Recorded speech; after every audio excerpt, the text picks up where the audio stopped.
duk siyasa da ta zo ta yaudari mata da ƙarya. Shi yasa ni na ce idan har za mu tafi tare to za mu rubuta yarjejeniya a takarda, za a kai takardar kotu. Idan ba mu bi abin da aka ce din ba to lalle mu mun yarda kotu ta yi duk yadda za ta yi ta kulle mu.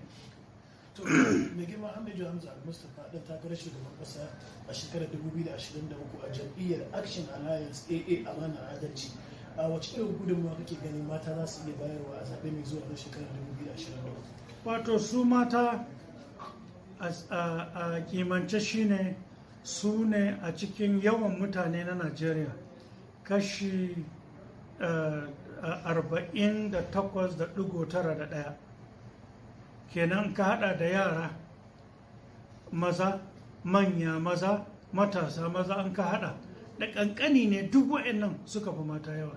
Saboda ga kuma a siyasance su mata su ne suka fi kowa yawa a wanda aka yi wa rajista, su ne kashi 70 daga wanda aka sa wato su za su yi zaɓe a Najeriya. Saboda haka daraja da girman mata daga wanda suke neman zaɓe tana da yawa. Shi yasa girma da daraja na mata yana nan. To kuma mu a namu shine ilmantar da su matan da ilmantar da 'yan Najeriya.